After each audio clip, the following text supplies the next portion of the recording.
I call myself a kinetic storyteller as opposed to a choreographer. I'm from the South, and my mother grew up a devout Baptist, and so I had to go to church a lot, and this whole idea of bearing witness has always stayed with me because it's amazing to watch someone who truly is in that state.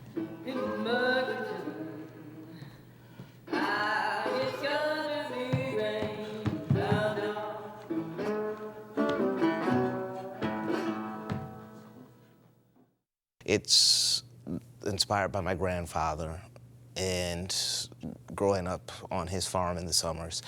And it's dealing with that transition from that to moving to the North, or as he says, to Yankees land. One day I'll go off to school, make friends, move to the city. Count the street lights and light multiplying logarithms of light, noisy pulsating light, gyrating against the groin of the underground. I realize I situate a lot of my present self in that transition. So I decided to take that material and sort of crack it open to find some new material to deal with this notion of being at a precipice or coming to the end of something. In thinking about that point of origin, I started to approach choreography from this idea of conjuring or continuing to dig deeper and deeper into chunks or snippets of ideas or emotions rather than trying to work with form first. I try to get inside of the content. And then form will show up.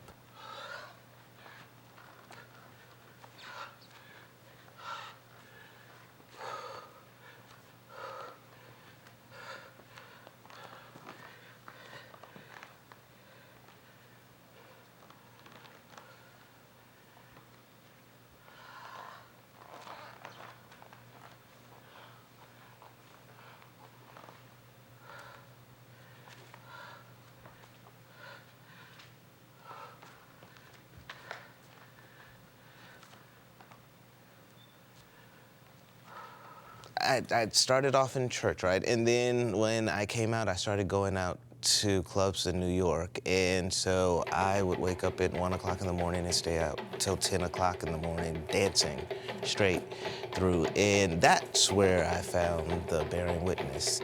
You have to almost exhaust yourself sometimes to let yourself say what it is or do what it is that you mean to do in the most honest way.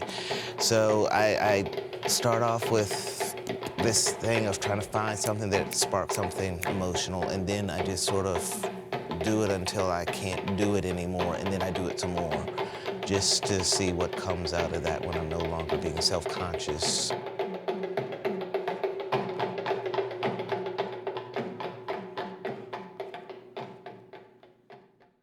I hope when an audience comes to see the work, when they leave, they're going to be inspired by what they saw on the most basic level.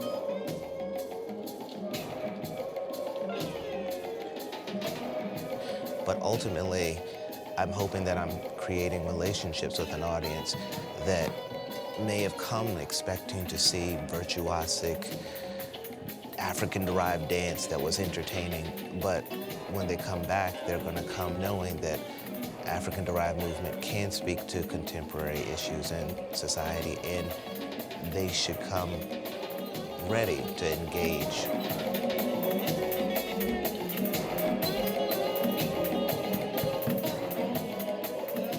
I really have a hard time just making abstract movement that doesn't attach itself somehow to the world I'm living in.